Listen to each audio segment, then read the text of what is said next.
Hi, everybody. Welcome back. Good evening. And welcome to Story Reckless. I am Nathan. I will be your DM tonight. I use he, him pronouns. And let me pass it off to our players. My name is Claire. My pronouns are they, them. I'm playing Quidam, half-elf grave cleric, who's currently sitting at 1 hit point. 1 hit point is enough for anyone. Yep. My name is Olive. I use they, she pronouns, and I'm playing Lovelace Centaur Barbarian. No added titles this week. I figured I put it at the start, like the 1 HP is enough for anyone. Yeah, I yeah. didn't have to have a prefix and a suffix. There you go. All right. Well, with that, let us do a quick recap. So last time we left off with our heroes or protagonists here. They went into Hamhawk Slaughterhouse to continue their investigation into the slithering tracker, highly suspecting Pasque as being involved for numerous reasons, threats that he made, things like that, and trying to deceive their way in with not stolen uniforms that they found. They managed to did not steal them. You took them from dead people, Which was not our fault. Was not your fault. You went in through the back, but unfortunately, the employees there were too suspicious, and everything went to hell as a fight broke out.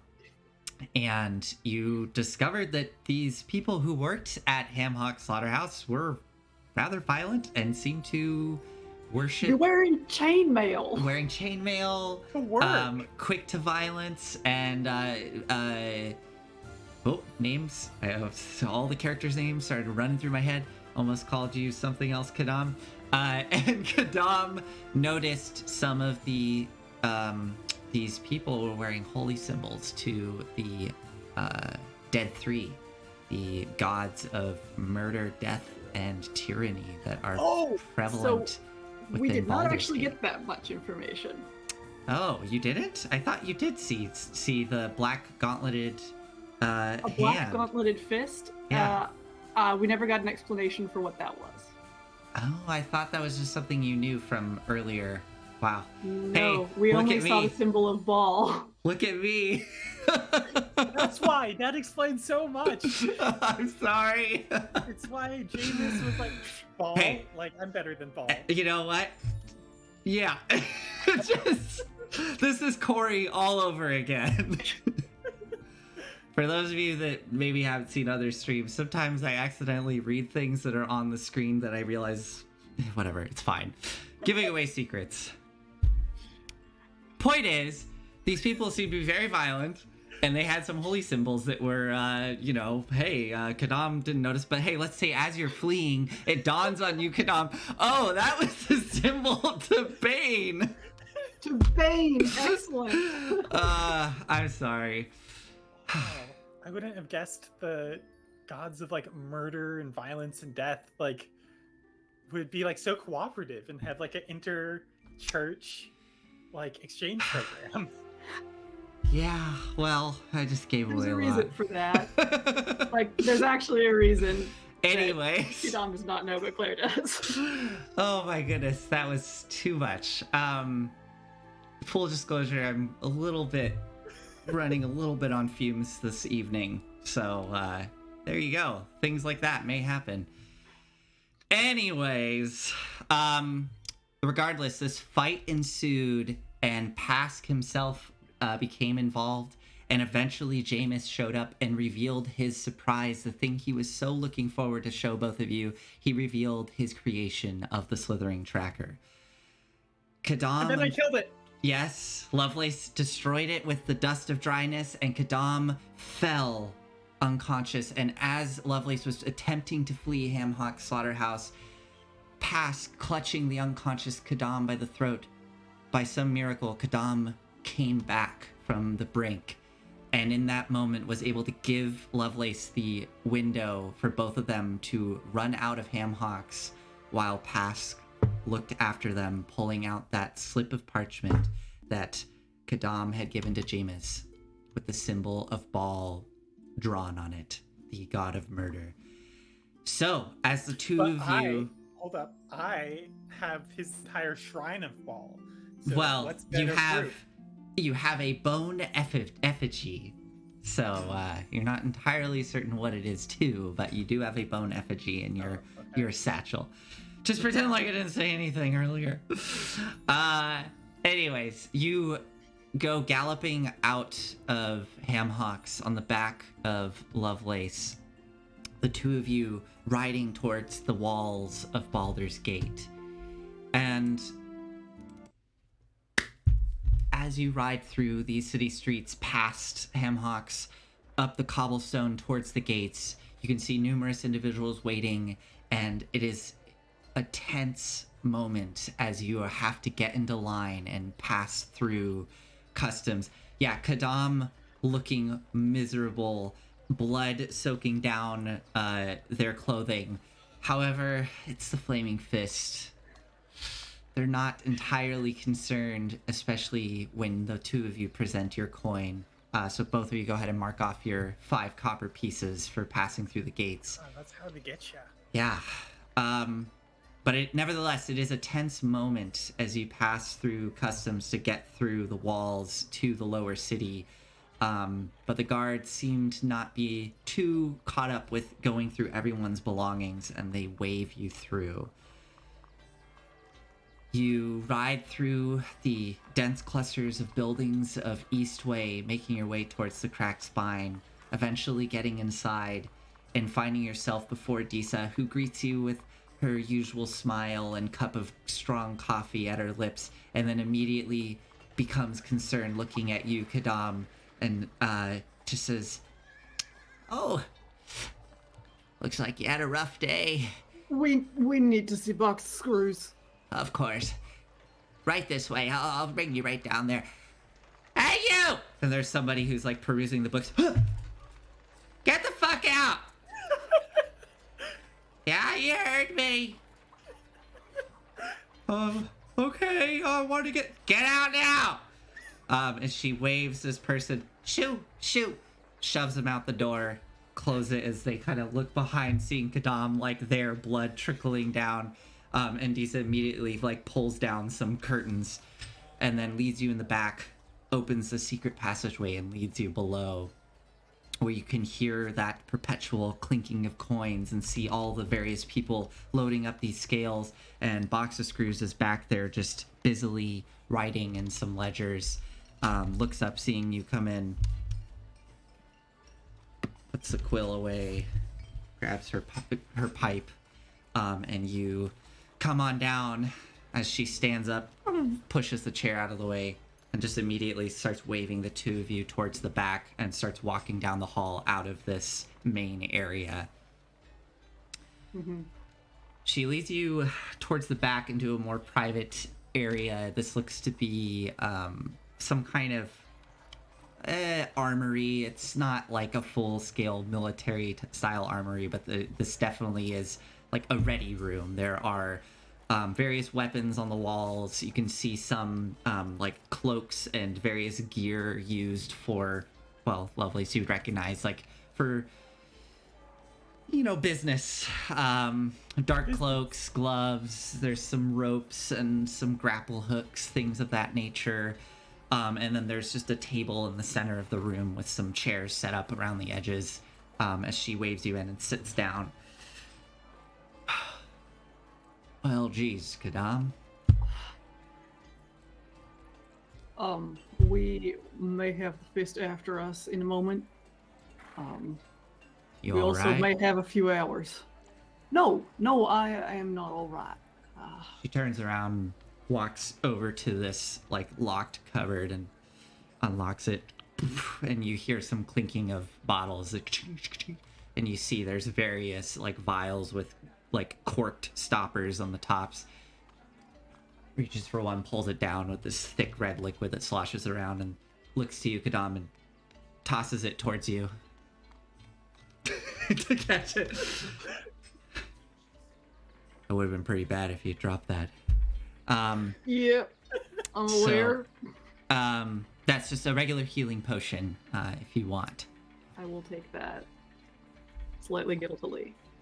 She shuts it closed, locks it up, sits down. You do see her take out a little like journal and kind of write something down. Well, Did you actually? Are you? Was that? Are you keeping track of what we're using? I do run a business. Just filing it away. I'll make you a new one. That'll pay it just fine.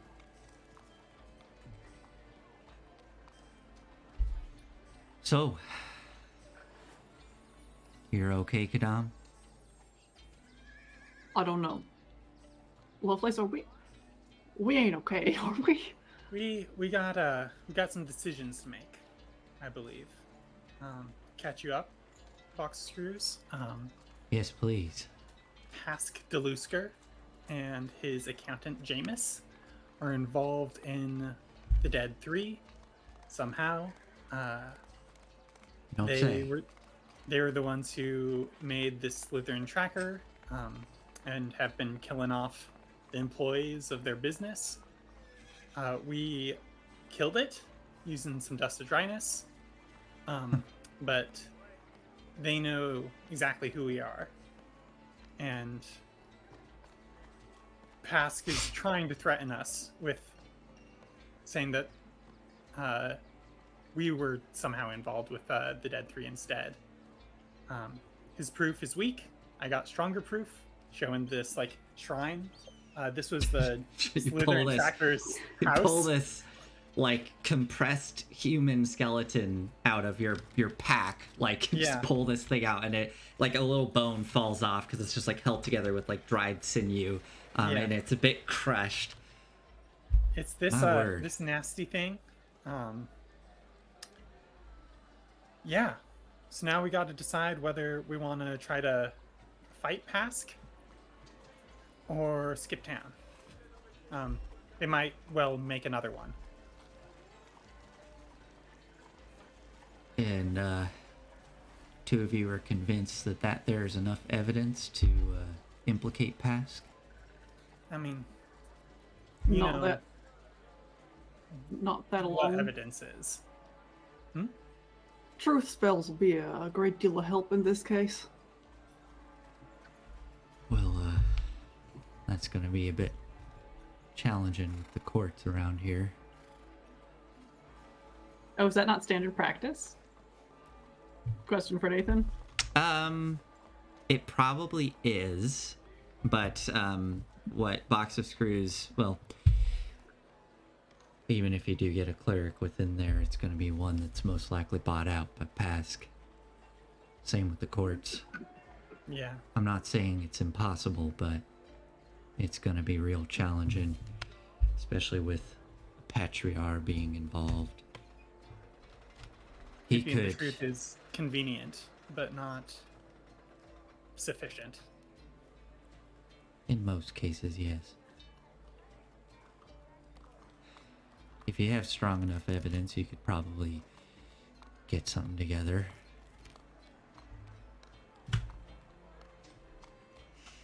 What else you got? Or experiences. Patterns of death. Your They word were against all- his? Yeah, that's not going to go far. I hate to say it, but it's gonna be tough. We saw so much sitting in there. I believe you. A Flamin' Fist raid, if we could arrange it on that butcher shop now, Now. could turn up something, but it's a risk depending on how fast they're moving to clean it all up, which is, I'm sure, very quickly. Yes, I'm quite certain of that. This may require a longer operation. We could certainly try to pay off someone within the fist to do a raid, but it's going to be a very steep price. especially to raid a patriarch's place of business. How much?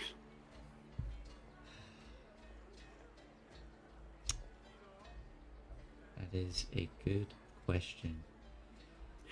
We have a little bit of coin right now. Quidam, we can't afford like a basic healing potion of like bark skin. There's no I'll way make we're. healing potions. That's fine. Sorry. Go ahead. That was not your point. I suspect it will be somewhere between 100 and 200 gold pieces. No. I'll It's look not as over much at as I thought. Lovelace. I mean, it's more than I have. I have 137 to my name. Well, we could I have a smidge more than that. arrange a loan. Yeah, you'd like that, wouldn't you? You would do. You would really like that. What can I say? I admire both your talents. Be nice to have you back in, Lovelace and Quidam. I've heard good things about you and have seen good things about you. Be nice to bring you in. Uh-huh. I'm sure. Quidam, Yeah.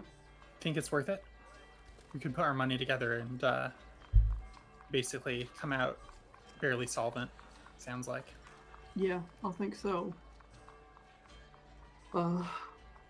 Easy come, easy go. We can get evidence to indict him. What good would that do? That would protect our hides. Would that serve justice? It could. It most certainly could.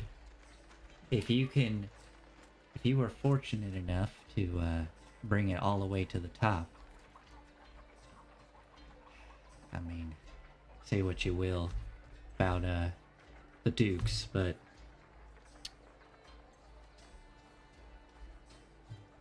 Duke Older Ravengard has a pretty good reputation. It's been a real thorn in the side of the guild, but considering what you're looking for, that might not be the worst thing. Could also continuing down the path of, getting favors and money. We could play into Pasque's game. I think our best angle there actually might be, so like, who are Pasque's enemies? We could give this as leverage they could use against him. That could add a lot of firepower. Specifically, I'm thinking Vivian.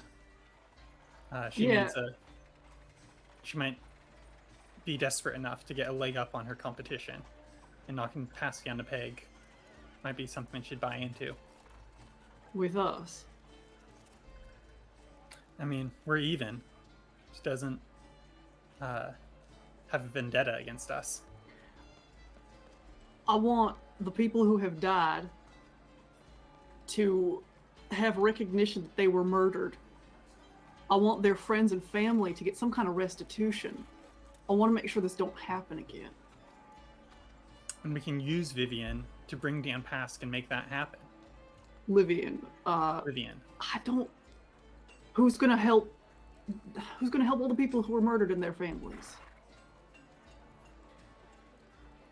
I don't know. That's a tall order. That's not necessarily how patriarchs rise and fall in this city.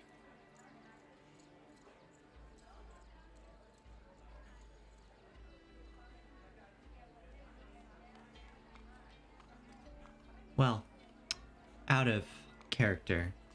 So, what we could do here, I do have something prepared for if you want to essentially try to gather evidence to bring Pasque down. And we're going to, regardless of how we go about this, we're going to kind of montage this, and we'll probably do some time jumps and things of that nature.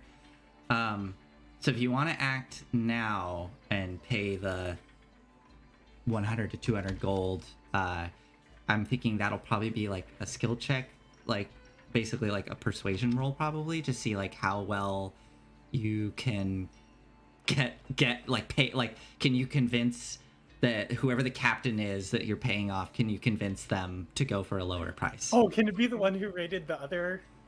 Oh man! That Well, extremely you would capable have. singing woman. Yeah, it could. If you're doing it, you would have disadvantage on that roll. But like she does have a little bit of background. yes. Is the thing.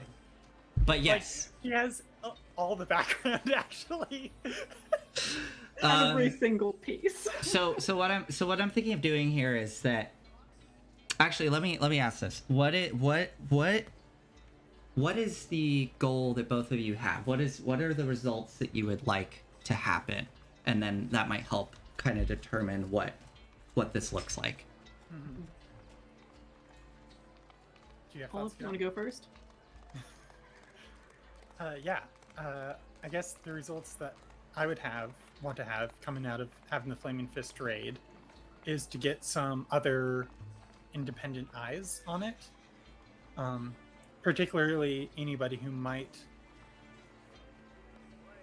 not be in the pocket of specifically Pasque, Mm-hmm. or if there's like an honest cop who we could bribe. I guess That doesn't work well historically. no honest cops by definition. Welcome to Baldur's Gate. There's a couple contradictions in there. I'm kind of like thinking this through in my head, and I think I know how this will work. So if you don't mind, I'm going to run through kind of the mechanics of what I have here. So the way this works for gathering evidence, I've modified something from Xanathar's. Basically, I'm going to give you this table here. I'll just say it to you. And it's a set of DCs. There are 4 DCs that you can pick from. So 10, 15, 20, 25. Depending on which DC you pick is the like number of pieces of evidence that you can collect. Does that make sense? So if you pick DC 10 and you succeed, you will get 2 pieces of evidence. If you pick DC 15 and you succeed, you'll get 3 pieces of evidence. Now, the way that this works is it's going to be it's going to be 3 skill checks that need to be made. And what I'm thinking is that if you decide to pay off these cops or to raid, it'll be an automatic success on one of those skill checks. So you're guaranteed a success on those 3 skill checks if you decide to do that. Does that sound fair to you? Like I'm trying to think of like how to work this in. Yeah, one of those 3 you said? Yeah, or... so basically, sorry, I think I kind of jumped around a little. Yeah. So here it goes. So you must make a series of checks with the DC for all the checks chosen by you according to the amount of evidence sought after. The chosen DC can be the ones I listed, 10, 15, 20, or 25. Successful completion of the checks yields a number of pieces of evidence as shown on the evidence table. And so, for example, DC 10, you get 2 pieces of evidence at the end of this skill challenge if you succeed. Now, what happens is, to attempt to gather the evidence, you must make 3 checks. I have listed here, because this is supposed to simulate, like, basically you, like, breaking in and, snooping around and getting all the shit. So the checks I have here are, this is from Xanathar's, is a dex check using thieves' tools, and then you can choose stealth, investigation, perception, or deception. So you can choose from those, and you need to succeed on 3 of those. 3 of them. However, I should go a little further here. So this is how it works. If none of the checks are successful, you're caught and you're jailed. I don't want to know the repercussions. Well, no, you do, because this is a the reason I'm giving you the repercussions is because it's not a necessarily like you don't need to get all 3 of those. there is like levels to this. Do you want to Sure. know the levels, or do you want to just know that there are levels? I would rather not know. Okay, Olive, how do you Olive? feel? I would rather know to know what the stakes are. Okay, perfect. So Olive, if you get one check, if you succeed on one check, you don't get any evidence. However, you're able to like escape. So you're able to flee and not have any consequences. If you get two checks, you have a partial success. So you get half of the pieces of evidence rounded down. So for example, if you chose DC 15, you would get only one piece of evidence at the end of it, right? As opposed to three. And then if you get all three checks, you get all three pieces of evidence. Does it make sense? And what is the value of each piece of evidence? The value of each piece of evidence. So this is actually where, so Claire. So Olive asked a very good question. What is the value of each piece of evidence? So the reason you want to get pieces of evidence, at the end of this, we're going to do basically a court scene. It's not going to be a scene. It's going to be kind of a montage thing. And it doesn't have to be necessarily at the court. That's where it would happen. But I know, Claire, you had some ideas. Maybe it would be something different.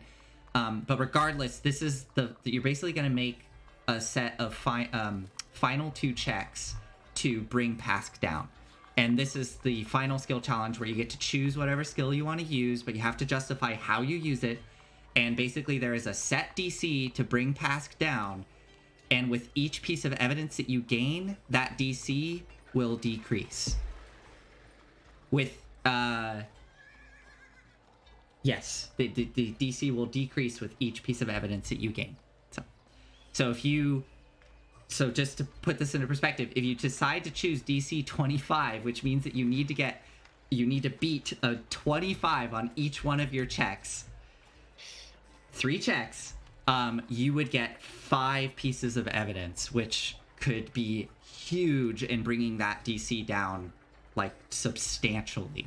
Mm-hmm. Or you can go with DC 10. You'll get two pieces of evidence, assuming you succeed, and it'll bring that DC down by a factor of 2. I'm not going to tell you how much it goes down per piece of evidence, but yeah. Okay. So that's the idea. This is what I frantically came up with, as I was preparing for this, to be like, how do I deal with the repercussions of this giant thing? Mm-hmm. So that's what I'm thinking. And that's what I would like to do, unless the two of you if you have any objections or you think that maybe something could be tweaked, I'm open, but that's what I'm thinking. So, as I was saying, if you choose to pay off one of the guards, basically either going into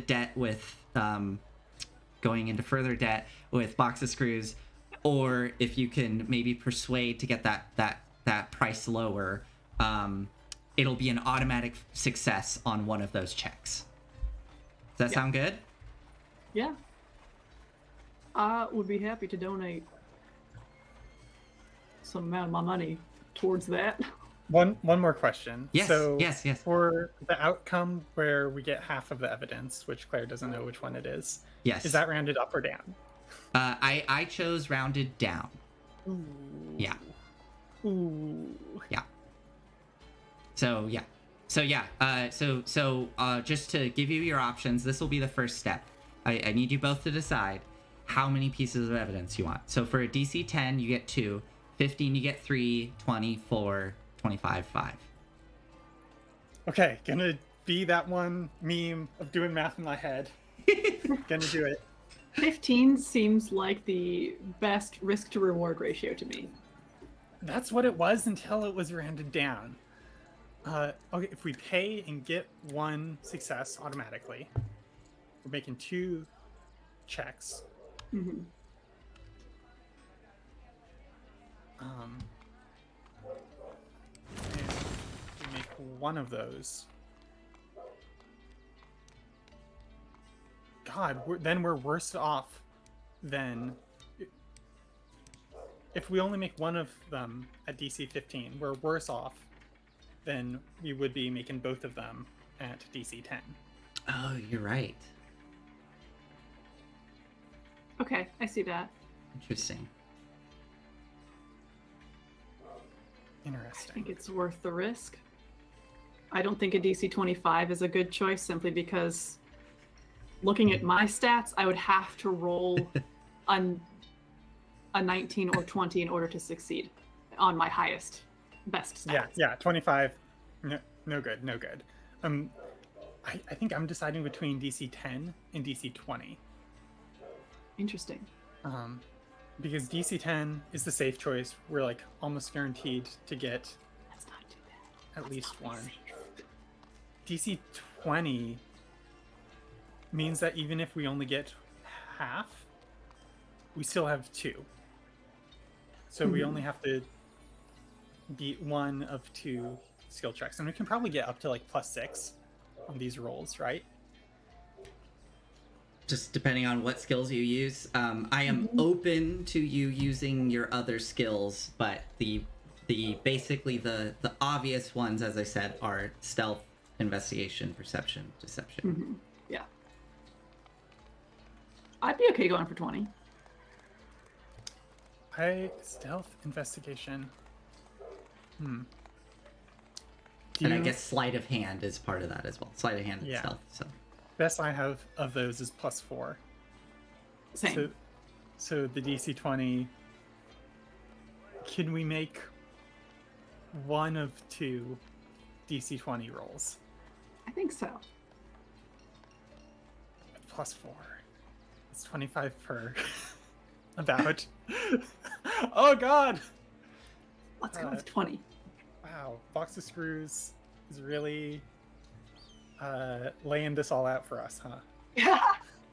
Really a business person. right, that was actually the other kind of cost sink into this, but I'm thinking that trying to decide. So yeah, the other part of this that I kind of skipped was the beginning part, which is you have to spend 1 week, or in our case, 1 10-day, and 25 gold, which is just representing gathering information, staking out the place, stuff like that. So I guess there would be an additional 25 gold on top of your whatever you pay off the cops with. But again, that is, if you do that, guaranteed success. So on one of the checks. Which means that we won't get the lowest tier. Guaranteed. The lowest tier guaranteed, you mean of getting evidence? Yeah. Right. Yeah. You need to get at least 1 additional check succeeded. To get any evidence. Yes. But... Oh.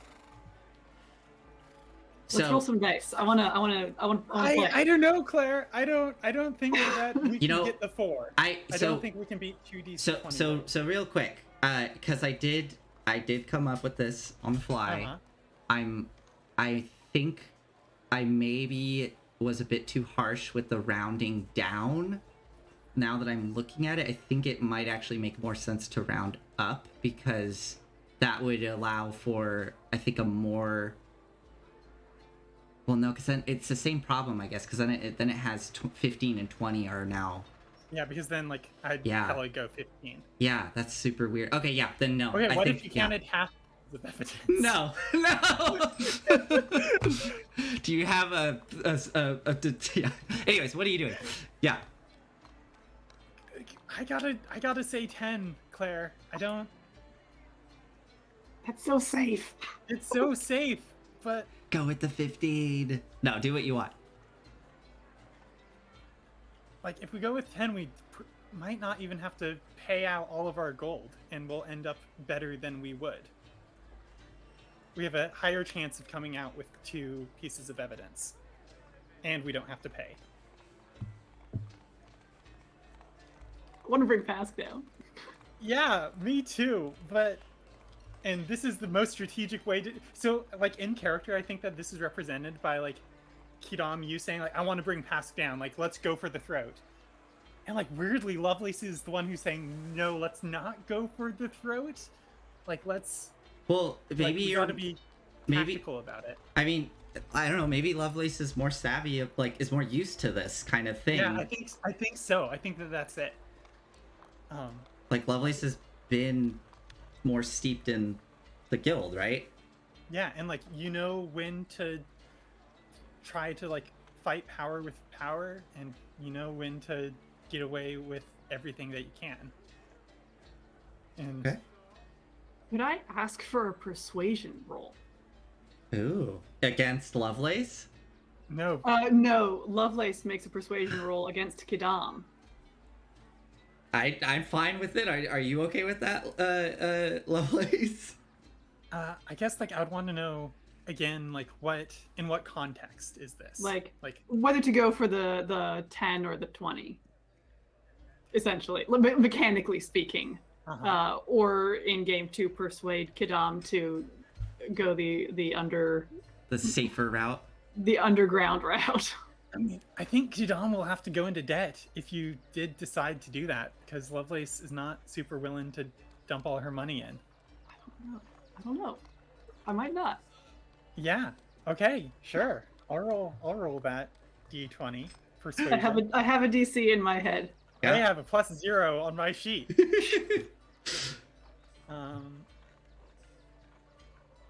Let's see. Okay, so DC 20. Let's roll this. That's a 9. Oh. Well. Okay. So yeah, this is Yeah. Lovely saying like, nah, like we got to be smart about this. Like we can go talk to Livian and like use her as like leverage. Livian's not gonna want us anywhere near her.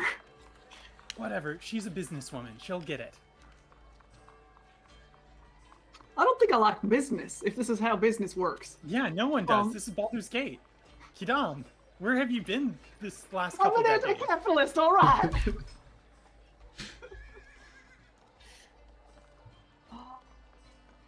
Do we? Is the compromise here to go with the 15? We could. Is it rounded up or down? It's rounded down. No way then. I can't do it. I mean, you'll still get the like, if you fail the 10, you still end up with one piece of evidence. Yeah. Failing a 10. I feel better about not failing a 10 than not failing a 15. Significantly. Okay. I don't know. I guess, Quidam, I mean... I say having just rolled a 9. But, Yeah. You know. I don't know how do you all want to move forward? What are you thinking? Yeah, that's. Do you want to like with that? I'm assuming that 9 does not beat the DC you have. So No way. is DC Quidam- was in the double digits. yeah. So Quidam, I'm assuming, is pretty steadfast about wanting to go more into this. So, I mean, Lovelace, Yeah. if you're following the dice, like, is that 15 work? Quidam isn't convinced. So what does Quidam do? I'm curious. I might try and like get the fist to go raiding just off of my own coin. Okay. That doesn't solve the DC Oh, out of gosh. character issue though. Okay. I'm feeling really torn between wanting to take action, like Yeah. Claire, and wanting to stick to my character, and I'm feeling like those are really in conflict right now. Okay.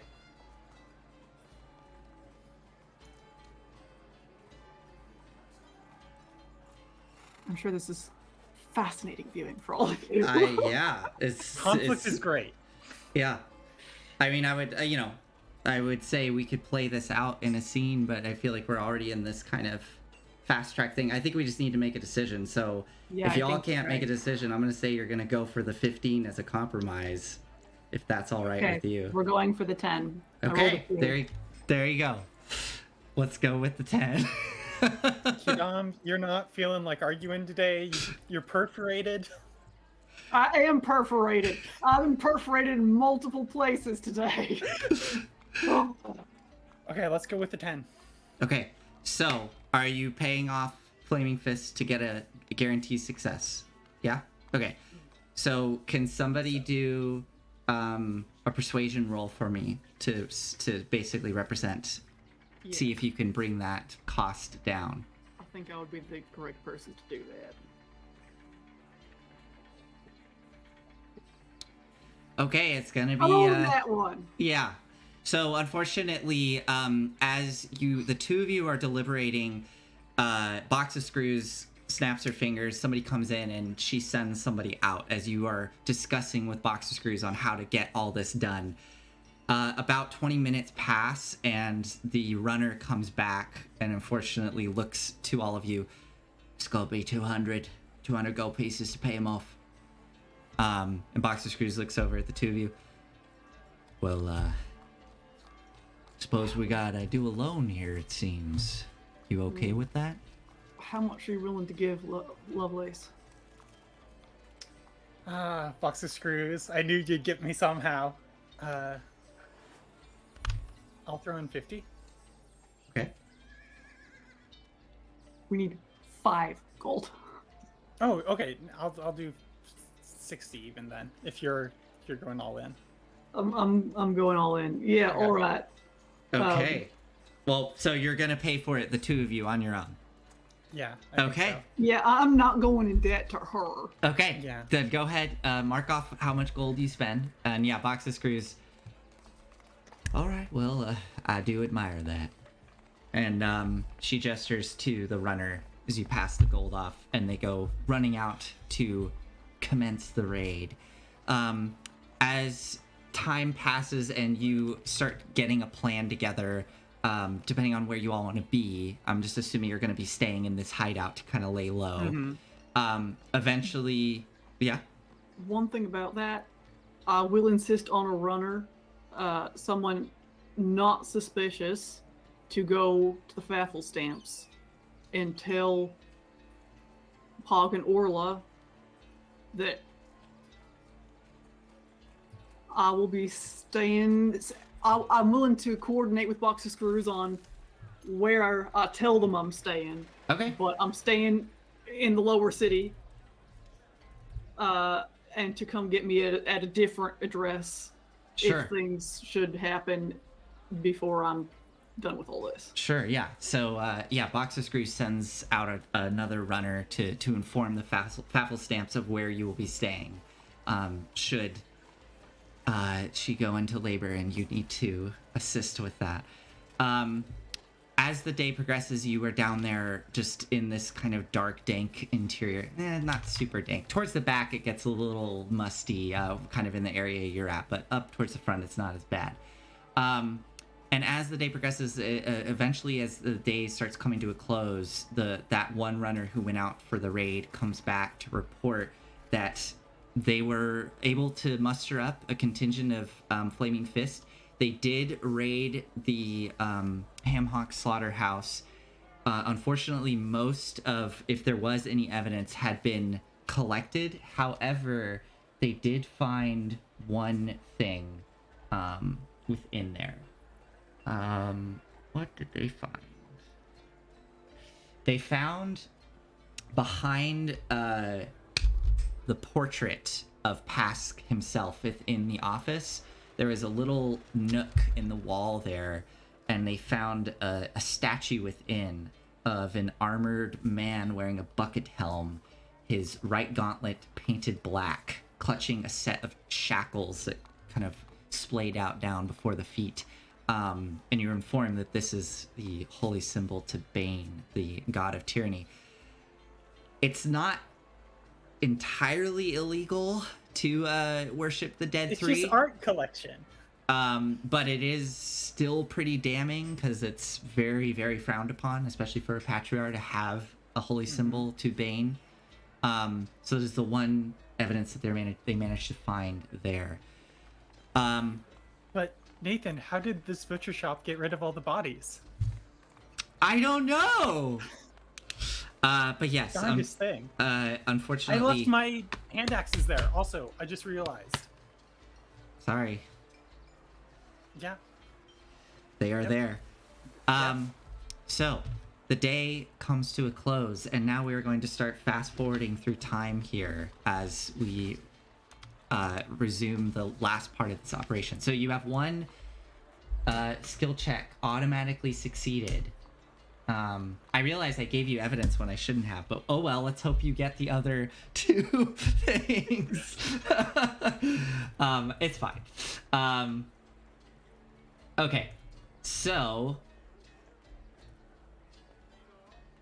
I need 2 more skill checks from either of you, and this is basically as the 10-day goes on, working with Box of Screws and her people, you eventually devise a plan to send people in to find evidence of what may have happened if there's more that can be gathered.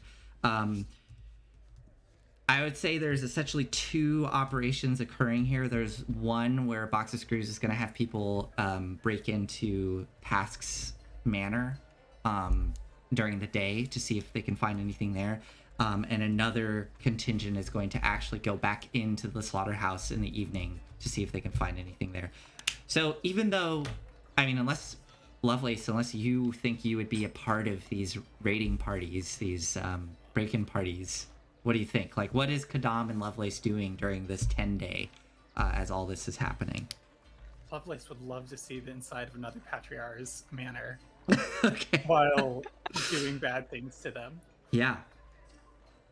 Okay, Lovelace great. would not love to go back to that slaughterhouse. Okay, so then Lovelace, for you, the question I have for you is, what skill will you be using? Again, there's the ones that I listed. Stealth? Okay, great. Yeah. So if you can do a stealth check for me. You know it, Nathan. Okay, 1d20 plus 4. Sneaky sneak, sneak, sneak, Sneaky, sneak. sneak. 22! Woo! There you go. Okay. So yes, you get that one piece of evidence because you got that 2. But that is 2 successes.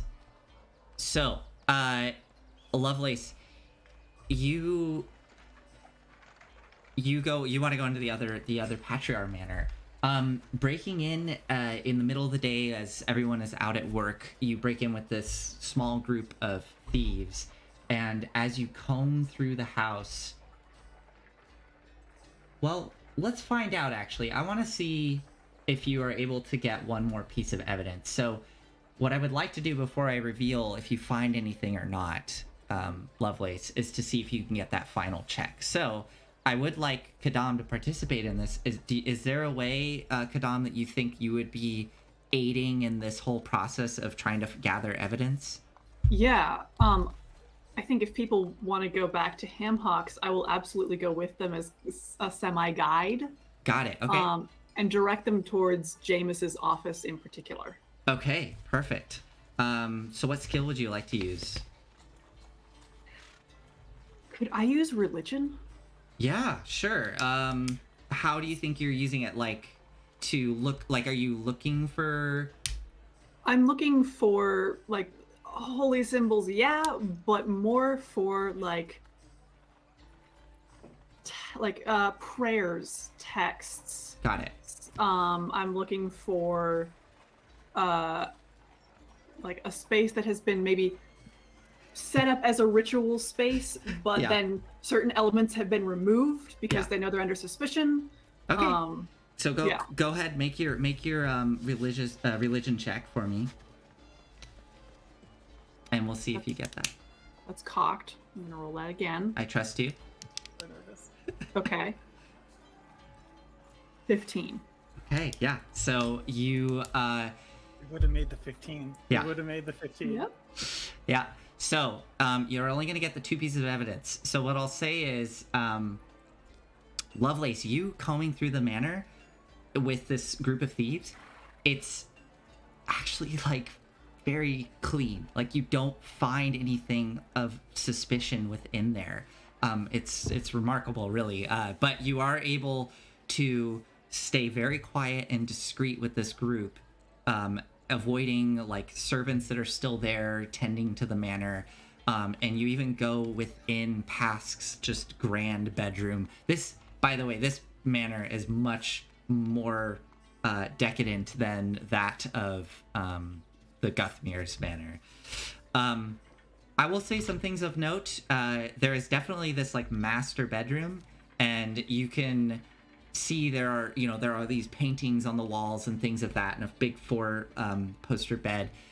But you find other bedrooms within the manor that are essentially vacant. Like things have like sheets draped over them, and you look under, there's like chairs and beds and things of that sort. There's like no paintings on the walls, and eventually you do find an area like down in the basement area where there's just numerous paintings that have been covered up, and looking under them you see there's a family portrait, and you see an older looking gentleman that looks similar to Pasque, and then at his side you see two other younger looking gentlemen. One is very clearly Pasque, with a kind of a bit of a scowl on his face, and another one a bit taller, little more filled out, kind of a little bit of a double chin, with some of the similar features to Pasque that you presume is probably Tristan. And there are other paintings as well, like solo portraits of Tristan. Something that probably stands out to you is that there seems to be more depictions of Tristan than that of Pasque. Oh yeah, environmental storytelling. That's great. So, for you, Quidam, sneaking back in here in the evening is probably, I don't know how you feel about it, but it's, I mean, you're getting all these flashbacks to what happened. As soon as you step in, the scent of that iron blood smell hits you. It does seem that the business has been more or less kind of closed down and is out of business for a portion of time. There aren't any, you do see, like, as you were sneaking in, there are some individuals that are standing guard, but with this group you are able to bypass them and make your way. I know this is slightly, yeah, this is slight, I hope this isn't trivializing you going in there too much, but you're able to get in and go down the hall, passing Pasque's office and going into James's office, and when you get in there, it's been very cleaned, and you just see not dank anymore. It's got a musty smell to it, but it just looks like a simple office. There's a single desk with this chair, and as you start opening up the drawers and looking through, you just see basically accounting books. I mean, you open them up and they are like all the numbers are there. They look to be actually fairly well accounted for. Granted, there's definitely some like smudges and stains on the more recent entries, like maybe bits of grime have gotten onto it from whoever was writing their hand, like smearing across. But everything seems pretty kosher, and you don't really see anything of note within there. However, as you are, yeah, Loose floorboards. so yeah, you do a thorough comb. You don't find anything within there, but you go into Pasque's office as you were kind of leaving, doing this thorough check of the space. And within Pasque's office, there's this big rug in the center of the room. Lifting that up, which is, I guess, remarkable. The Flaming Fist didn't spot this because, you know, they probably weren't doing as thorough of a job. But lifting it up, there are some dark stains on the wood. You know, like, it looks like they've probably been, there was an attempt to wash them out, but there's clearly these like dark, you know, splotches on the hardwood floor, and wedged in the floorboards you catch a glint of silver. As you reach down to grab it, you see you see this silver necklace embedded in the crack of the floorboard. Pulling it out, the chain has been snapped, and it has this like rusty, like flaky material kind of covering bits of it. And as you look at this small necklace, you can see that the pendant itself bears the Delusker family crest. And as you're getting ready to put it away, one final thing catches your eye. Hanging from the end of the necklace, there's this single strand of dark black hair, coarse and curly, kind of coming off the end of it. So That could be either of the Deluskers or anyone else. Yeah. But you do find that. So you find that piece of evidence. So you have 2 pieces of evidence by the end of this 10-day as you all regroup back at a box of screws. Is that evidence? I mean, it's a necklace. I mean, I will say again to kind of go in line with the way that this mechanic is meant to work. It's clear to you that that flaky material is very clearly blood. Yeah. And same with the stains. I bleed on my thing's blood too, evidently. Yeah. But the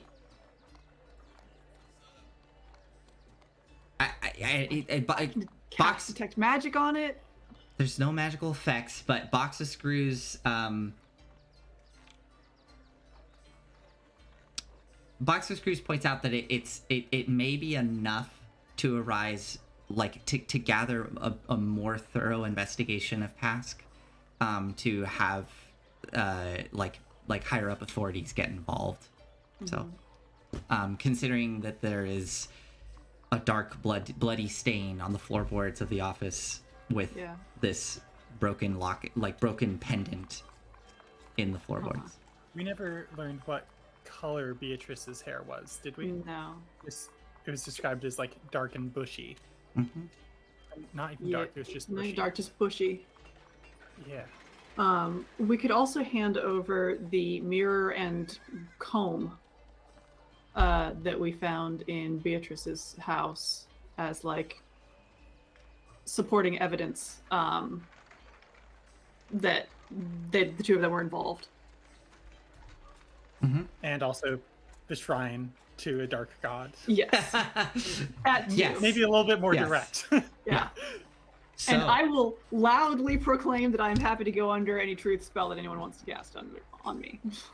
So, now that we've kind of done this portion of it, as you've gone around the city and worked with Box of Screws and the guild, which Box of Screws does remind both of you as this 10-day passes, as frequently as she can, all the help that she is providing both of you. I will happily make healing potions for her. Okay, yeah. Does it have a monetary cost when you make a potion? Do you have to buy the material? Yeah, it's 25 gold. They are worth 50 each.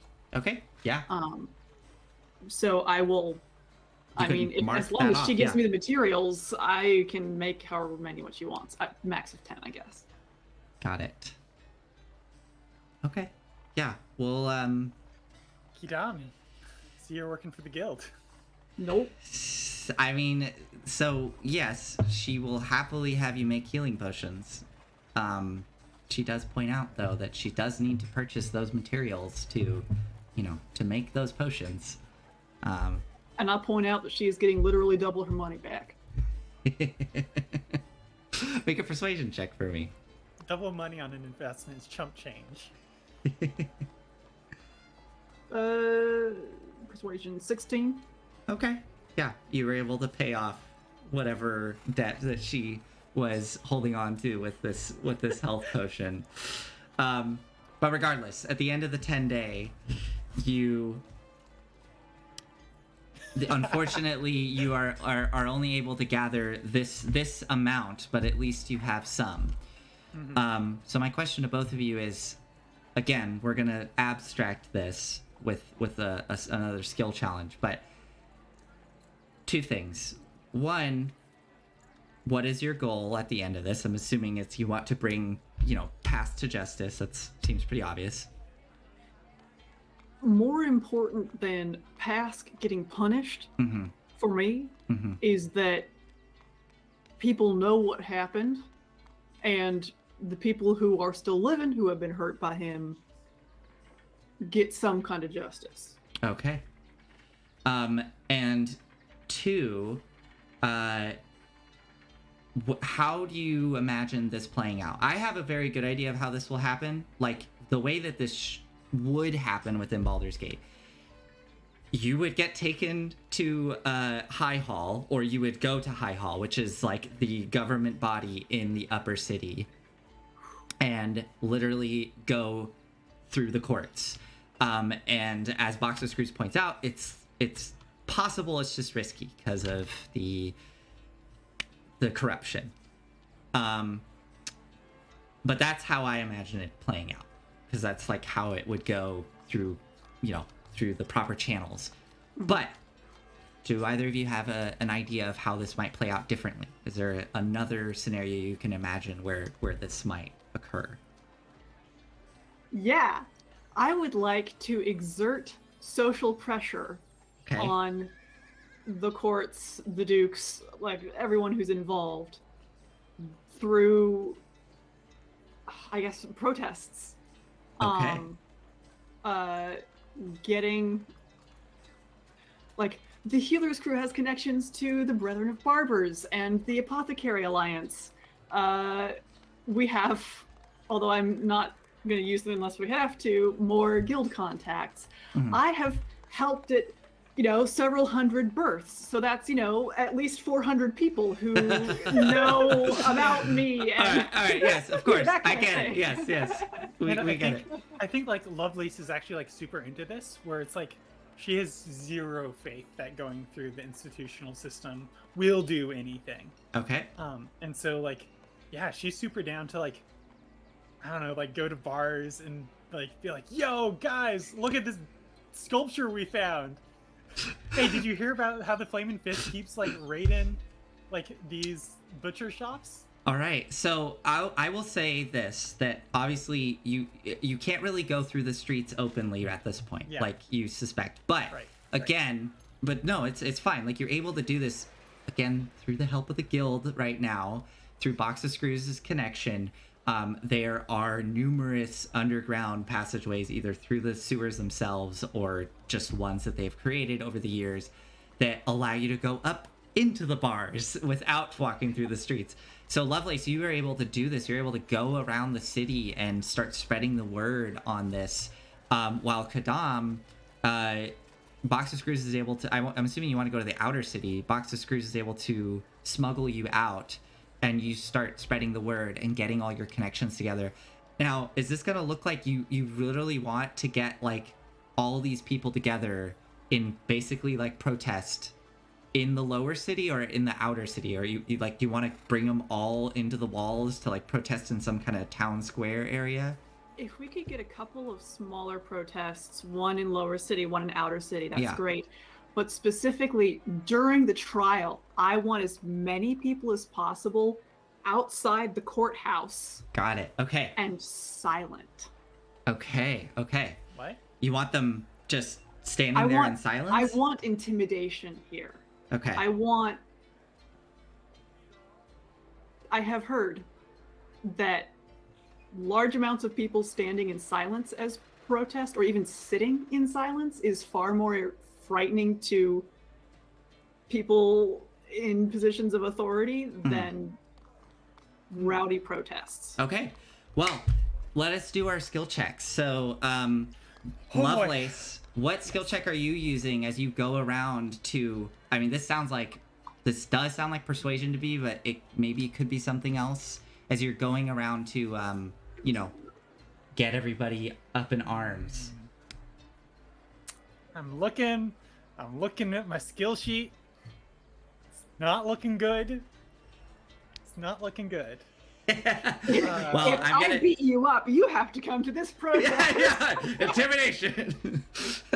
I mean, Honestly, intimidation that's- works for me just fine if you are kind of like, you're being more aggressive about it and like trying to get people like angry and rowdy about this. That might be the best I can do. Like Okay. everything else is like perception, stealth, Yeah. animal handling. All right, please roll an intimidation roll for me. Oh boy, I have a bad feeling about this. It's not good. Friends, it's not good. So that is unfortunately one failure as you try to go around and get all these people at the various pubs and bars and taverns to participate in this, but it is not. People just kind of shoo you off, just start yelling at you. You get in a couple of brawls, but Oh, can I roll athletics You can to win the brawls? I don't care about the outcome. I just want to win the brawls.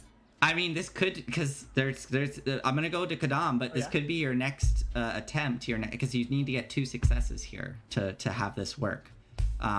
So let's get back to you in a second, as this is not going well for you. But Quidam, you were smuggled out into the city to gather everybody to do this for you. What skill check would you use? I would say persuasion. Yeah. Okay. Yeah. Please roll a persuasion check for me. As a side note, I am not casting any magic within the presence of any guild members. Okay. The Just crew? You mean, are you talking about the crew? No, the guild. Like the criminal network. Okay. Yeah. Okay. Okay. Persuasion. Oh boy. 16. Again. Excellent. That is a success. So you are able to get your network. You're able to you feel like you're able to get everybody to agree to this, and you're pretty confident that they're all going to show up on the day of the trial, or rather the day that you present yourselves at the courthouse to start a trial. Yeah, so that is one success. This comes down to one final roll. So as it should. Yeah, either of you can make this, but at Lovelace it did seem like I'm open to this if you want to use athletics. I would love to rage and use athletics. Oh my god. Feel free to tell me no on that one. The rage. The rage is tough because this is supposed to simulate like a period of time. Yeah, okay, that's But fair. you can use athletics. If you could come up with some other way to give, if you come up with some other way, I'll give you advantage if you can think of something. But Hey, just John, an do you know athletics guidance? check. Yeah, come into this corner here. Again, this is simulating a Nah. long period of time. So Sure. I mean, I would not be with you in a bar to give you guidance. Yeah, I think it's just got to be a D20 plus 4 or plus 6. just go for it. Yeah. This is like a 50-50 shot, I think. Claire, God. based on my internal math. Okay, go for it. 17! Oh my god! I wanted the fights! Yeah, so everybody tells you off at these bars, and you go back and just start getting in these fights, these brawls. I mean, yeah, do you have something to add? Like, what does this look like as you're going around these bars and getting in like bar fights? Yeah, I think it's loud. I think it's like maybe bring in even like the folks that I met during the investigations. Yeah. Who, like I said, that I'd like to go back and tell them how things went. It's like, we found who did it. We need like arms. Like, let's go make some noise. You know what I imagine? Yeah. To add on to this is you get all these folks together and you go into one of the bars where you got told off by some asshole that was kind of like the de facto, tough guy there. So you go back there, start making your speech again, and this guy comes up to you to just be like, I've had enough of this. And then you get into this fight and just boom, and sock him down onto the floor, and everybody goes silent in the room as you knock this one person out. And that is enough, with especially this cadre of other guild members behind you, to get everybody to suddenly shut up and listen to what you're saying. So yeah. No, I think Lovelace isn't even the one who speaks. I think she gives the floor to like what's his face? Beatrice's wife? No. Beatrice's friend's husband. Beatrice's Jorge. Jorge. Oh yeah. Oh yes. Got it. Yeah. Oh, that's great. So yeah. So you got the people at the farm, the chicken farm. Yeah. Excellent. Yes, I love it. Okay, so yes, you brought them in there, and yeah, he's like super uncomfortable as you bring him into this like really rowdy bar, and you do that. And then, yeah, just step aside, giving the floor to him. And he just, like, kind of quietly speaks up and tells his story. And, there's a little bit of some snide remarks made, but you are able to shut those. Yeah.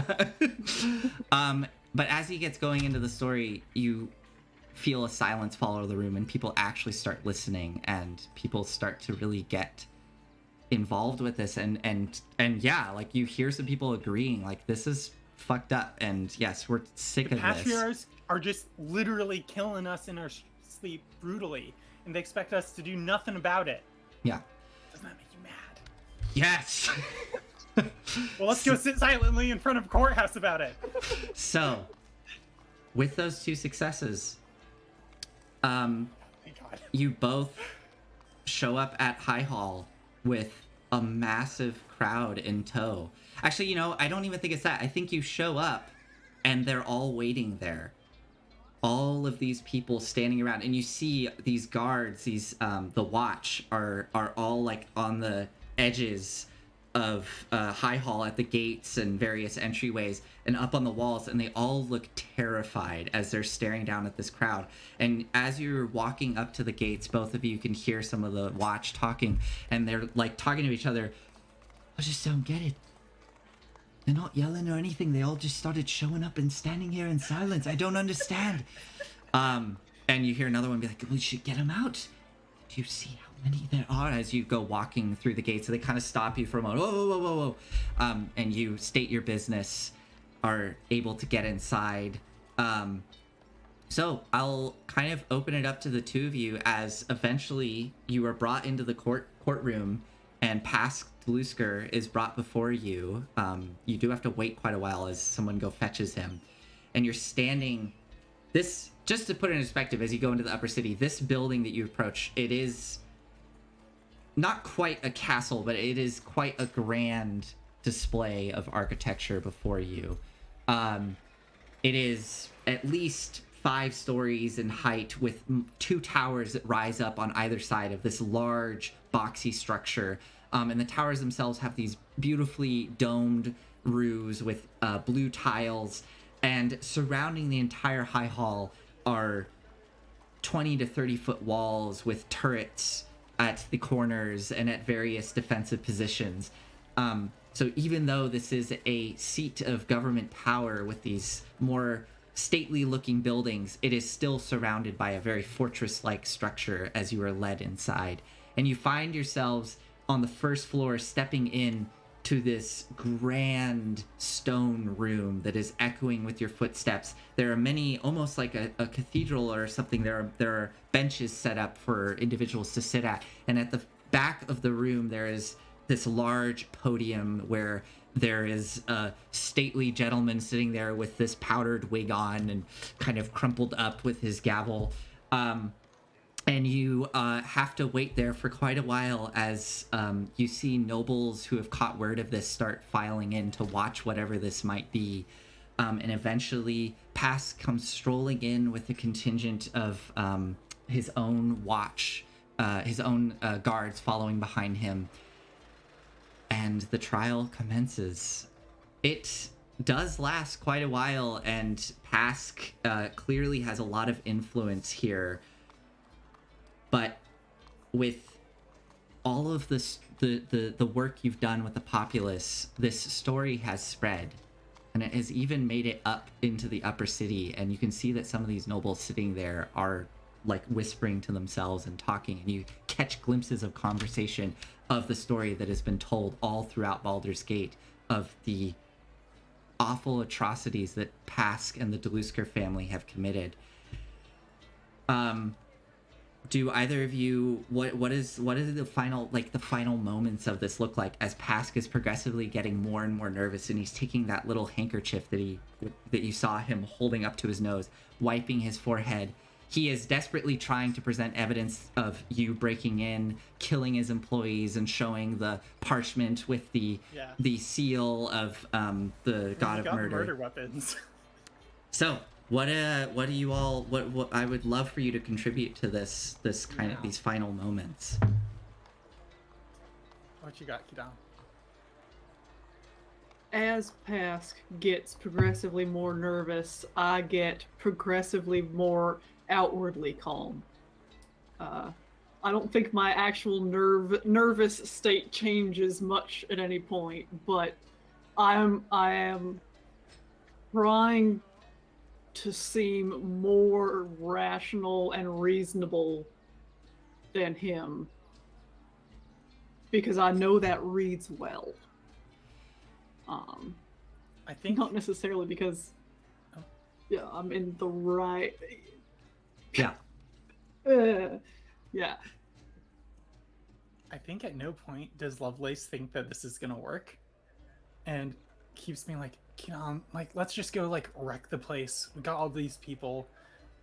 It's no point being here.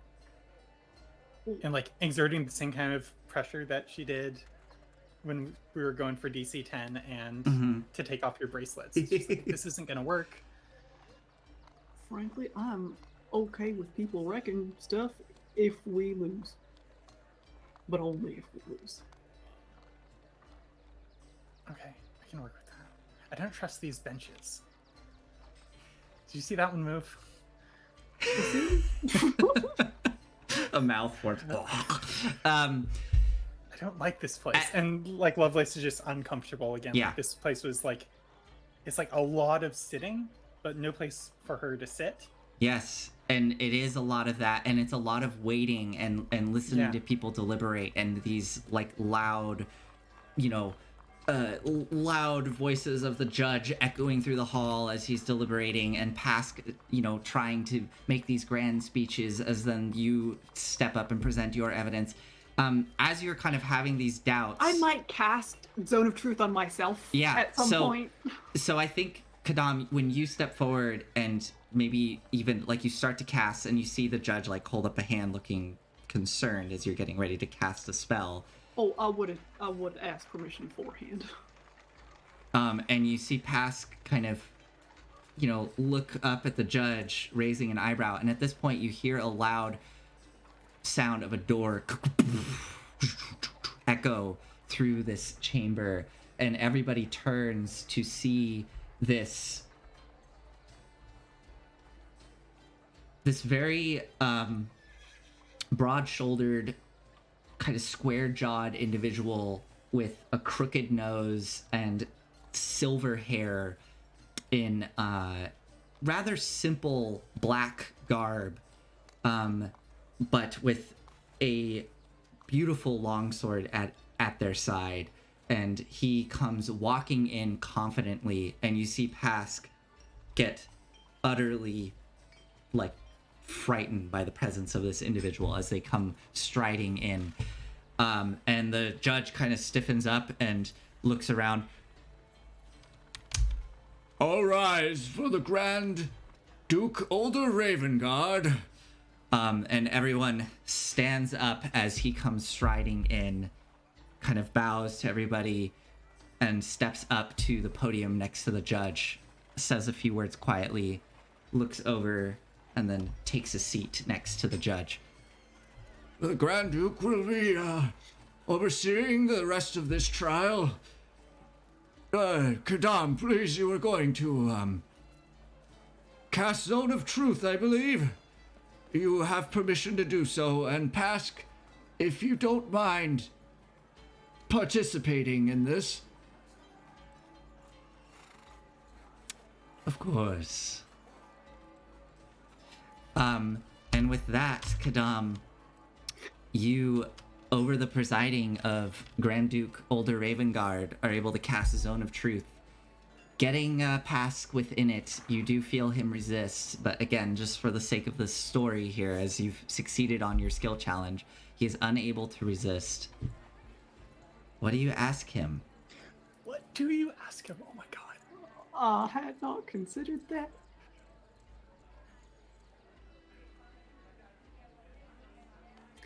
I asked him about his relationship with Jameis.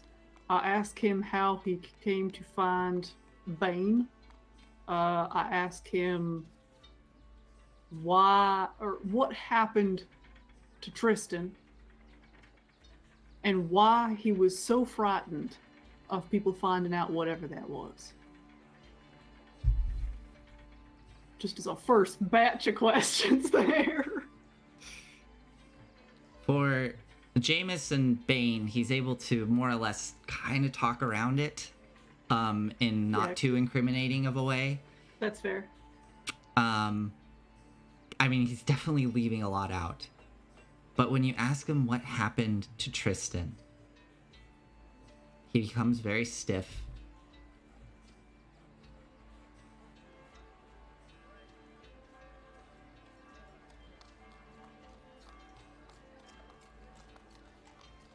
He died.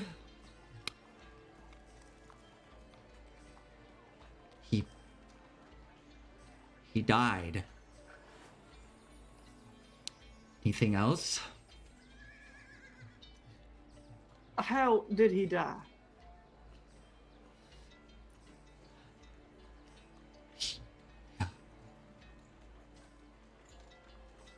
He was...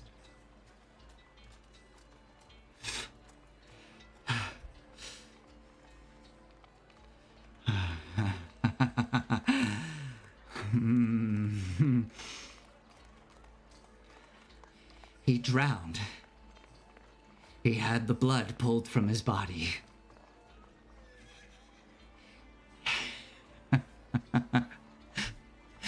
I am above all of you. This is... Well, now we know he certainly believes that. I say just kind of generally out to the audience. You have no idea what is coming.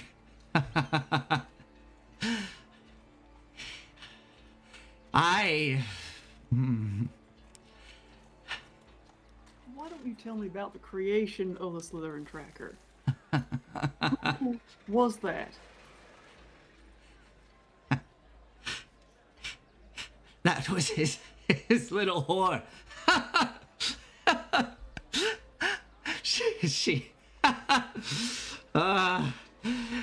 She was so easy to deceive.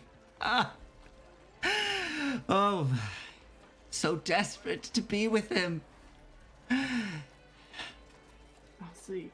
All Jameis and I had to do was just convince her that we would make sure that she could be with him forever.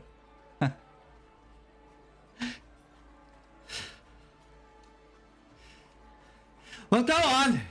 Take me away. Yes, I killed my brother. I was behind it.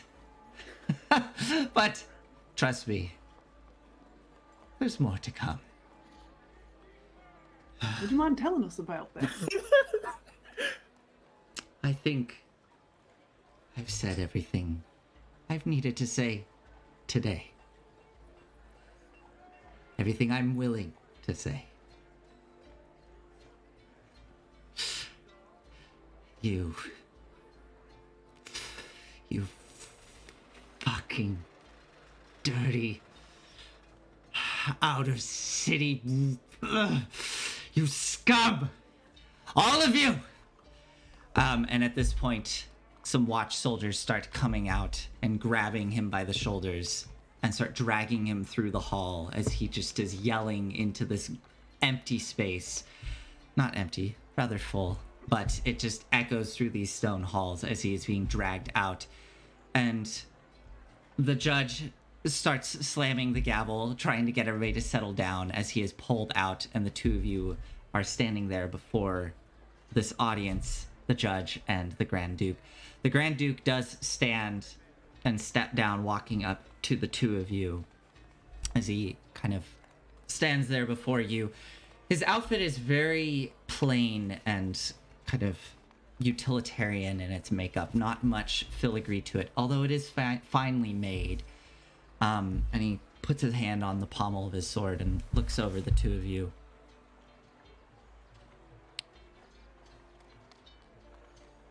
Well, thank you both for exposing this.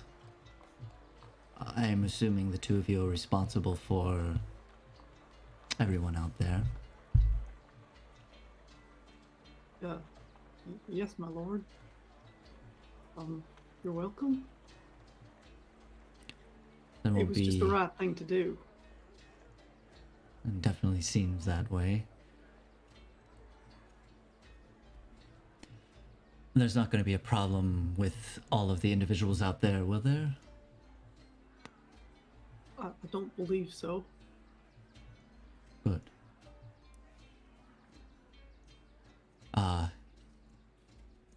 Quidam, Lovelace,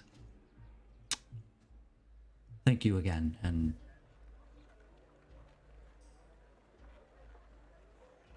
it is nice to hear more clearly what the people want and need.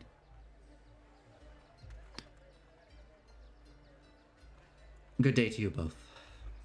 He will step away and start walking down the main aisle as everyone then stands as he leaves. So, with that, you are able to exit the courthouse back out into this large crowd of all these faces that you've gathered before you. And immediately individuals start rushing up to you, asking, almost in hushed excitement, "Did it work? Were you able to, was there any kind of verdict? Like, what's... Did it work? Yes, it did. Thank you. I'm not so, hot on the court scenes, I guess. Yes, before leaving, I'm sorry, my brain is, like, jumping ahead. Before leaving, as the Grand Duke leaves, the judge presiding over all of this will address both of you and free you of your charges, and thank you for bringing the evidence to the court and bringing this story before everyone, and exposing the corruption of this patriarch. And of course, there's grand claims made of this will never happen again, and this is a reminder to all other patriarchs of, you know, the power that the populace does have within Baldur's Gate to they're just using all this to, like, maintain the status quo. So there's a lot of you know, grand speeches made, a lot of pomp and circumstance, but eventually you are let go, let free, and joining the crowd. Yeah. Like, I didn't think about this, like, in the moment, but I think if their interest is to, like, get the crowd to, like, disperse, them seeing him get dragged away in chains, I think would do a lot to disperse them. Just letting them see that little piece. Okay, yeah. Yeah, I think maybe, I mean, what not to like, you know, retroactively do stuff here too much, but what if, I imagine, like, maybe Lovelace, as Grand Duke is leaving, maybe you speak up, right? Yeah, I think so. Yeah. Just, excuse me, my lord, if you're concerned about the folks outside, something that might calm them down is getting a visual on the outcome of this thing, you know, something theatric. Very well. I like the way you think. It'll be done.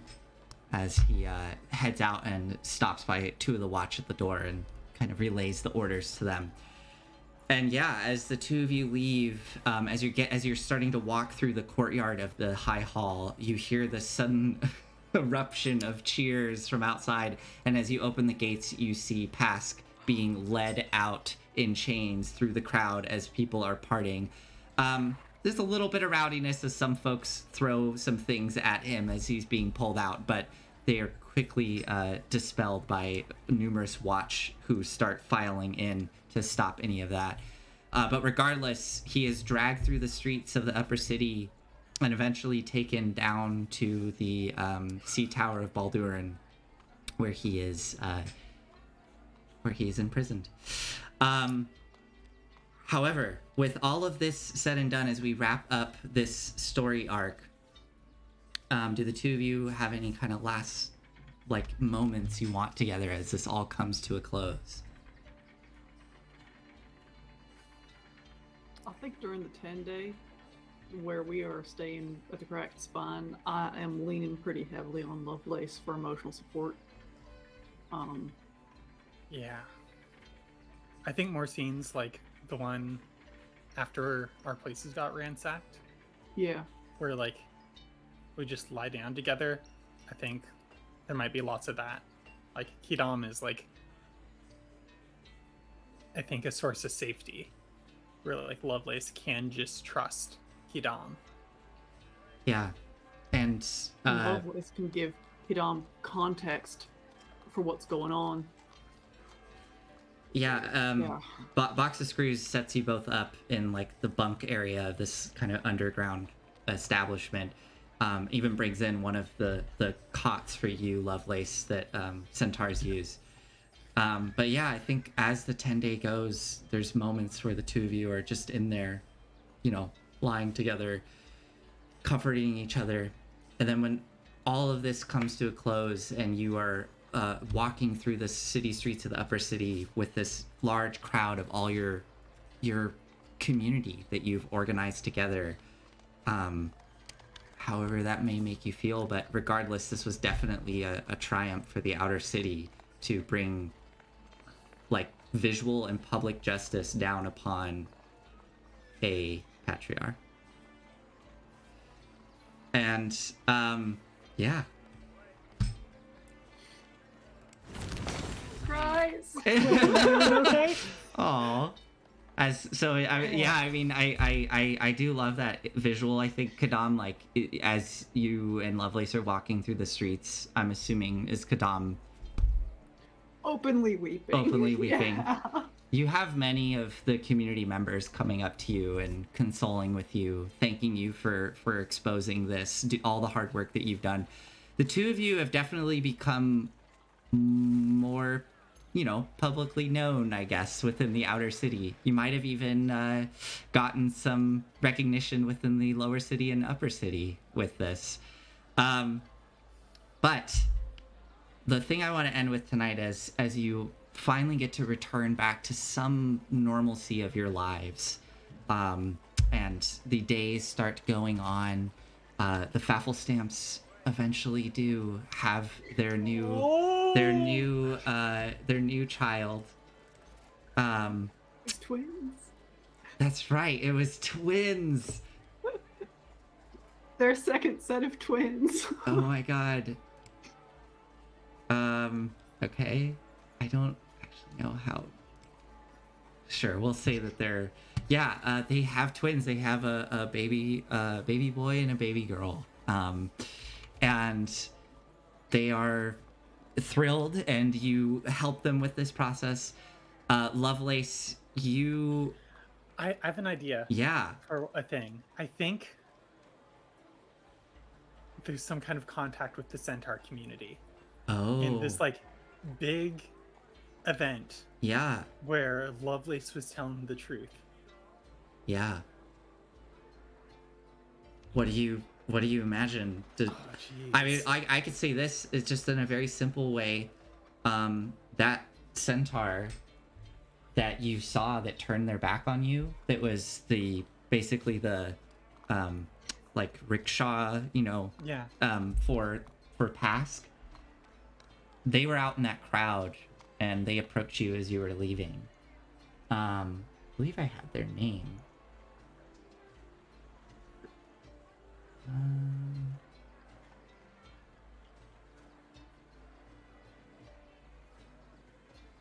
Where did I put their name?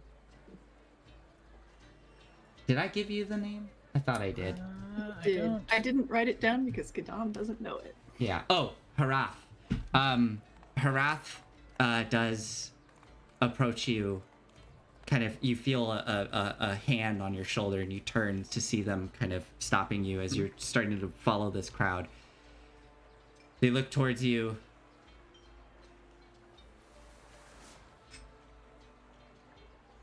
Deep shame in Lovelace. I will let the others know of what you just did. I knew he wasn't a good man, but I needed the job. Yeah, I've been there. Thank you. Thank you. And they will just turn and start clopping away. So as all this comes to a close, though, the one thing I do want to end with is, as the days go on, word does get to you that Pasque disappeared from the prison. Somehow was able to escape from there, and no one knows where he has gone. Jameis, no word of him. Nobody was able to find him, and in fact, you find out later that essentially, like, when the Flaming Fist showed up for that raid, he wasn't even there. And then any subsequent following up of stuff does not turn him up.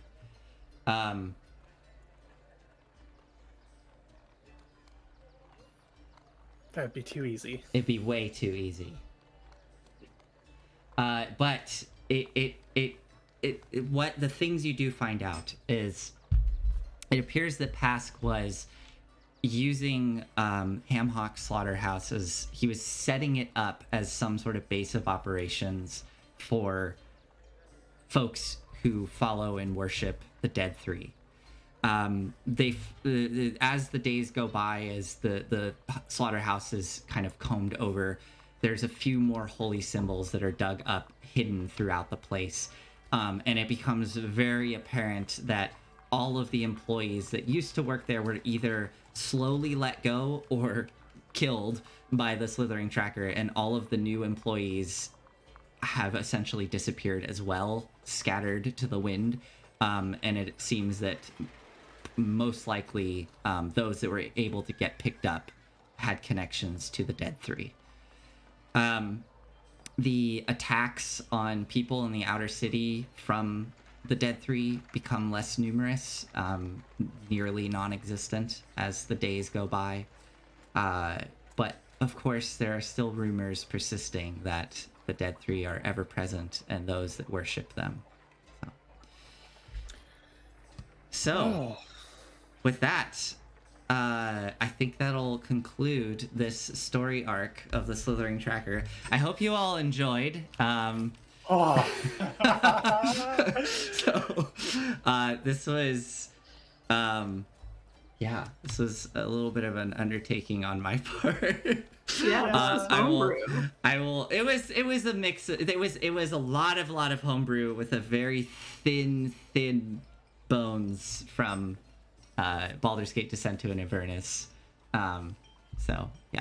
We'll talk more about that in our next session, which is going to be a postmortem. We would love for you all to join and ask questions. You can do it in chat. You can also do it in our social channels. We'll be posting about it this Wednesday to let everybody know and remind folks. Yes, please send us questions. Yes. Please. Instagram, Twitter. You can email us. You can write in the chat right now. Yes, we always read chat. So yes, please. But even if you don't end up posting any questions, please feel free to join us and just post questions as we go. I have a couple of questions for chat that I'm going to be asking. So awesome, that's great. It's going to be pretty casual. We're just going to kind of discuss things. Like, I have a lot I want to just talk about with this arc in general. To debrief right now. But thank you, everybody, as always, for joining us. Really appreciate it. Hope you had fun. And good night. Good night.